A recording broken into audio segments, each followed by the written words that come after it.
Hey guys, Time Jim here. Like I said before, I'm going to be doing a video on my thoughts about a certain subject that's been going on. Been circulating in the news for quite a while.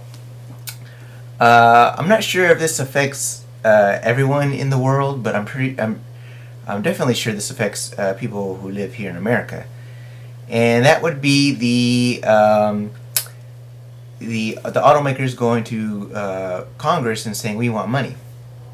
Now, I just read on an article not too long ago, actually a few minutes ago, saying that the Congress wants a plan for in order for them to get money, they need to show them what they're going to do with the money, basically. And I think that's a good idea. It seems logical for them to say hey, if you're going to be spending our money, the taxpayers' money, they need to show us what you're going to do with that money. And that seems not only fair, but seems like it's a pretty good idea altogether. The idea, the general feeling and idea that I've heard from various people that I know personally have this idea that not the idea. I just have this feeling that the automakers are pretty much the ones responsible for the whole we need money type of thing, begging for the money because put themselves in this basically putting themselves in the situation they're in now. The reason being is because from what I got from some people was that the automakers put themselves in this situation. They a lot of people believe that automakers know how to and continue to know how to make gas efficient cars. They know that they've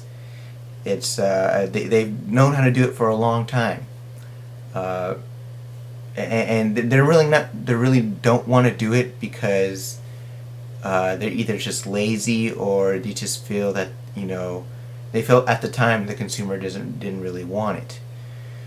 That's just a general feeling that I got from from other consumers, from other people that I know personally. Also, there's I got from some people was that why do they make cars that go 100 over 100 miles per hour when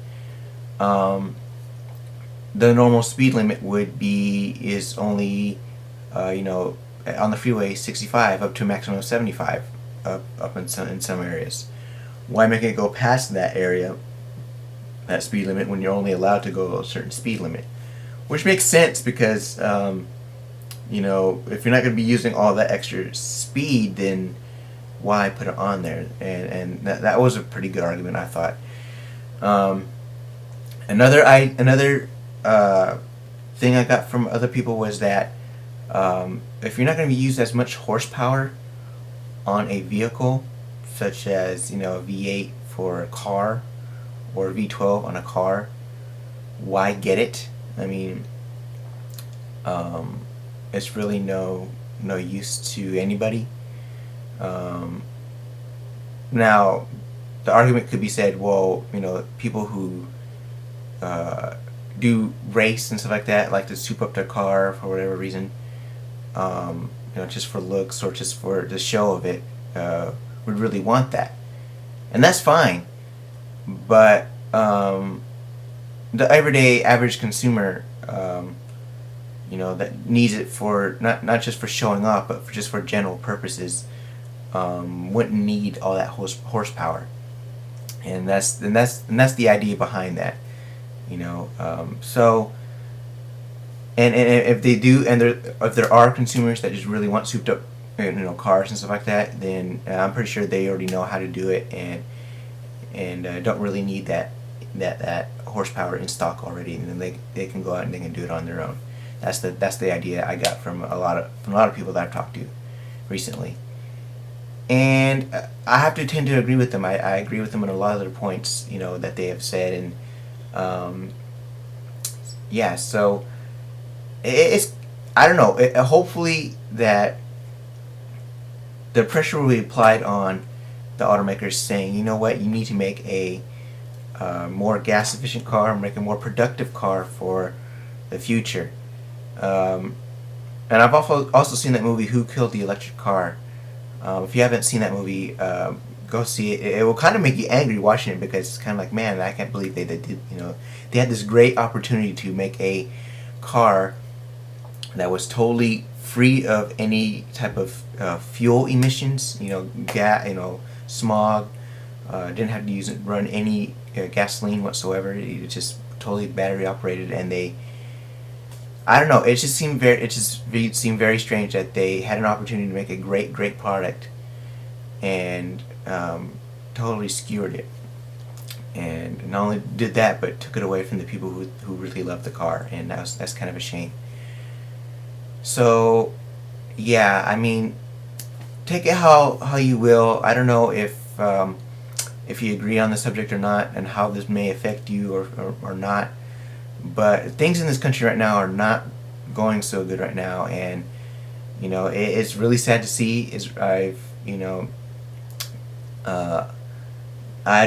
don't know anyone personally who's been affected by this. Well, actually, I do, but not anyone in my immediate family. But there's people in my life that have been affected by this economy right now, and it's just really sad to see. And hopefully things will go right. I'm hoping so. Yeah, so automakers, get things together. Make sure you plan appropriately and plan things right, because this is our money you're spending, and I'm hoping that you guys do the right decision, make better cars that people want instead of what you guys think that people want, and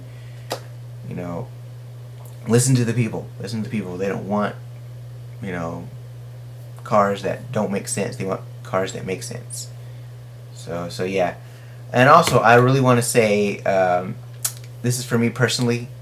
In my personal life, I had some people, some relatives of mine, who announced that they are expecting another child.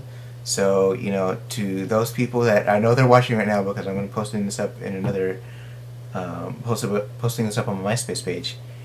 Congratulations! I'll see you guys soon, and I can't wait to see you guys. And hoping you guys. I know someone wants it to be a boy, so let's hope it's a boy for that certain someone.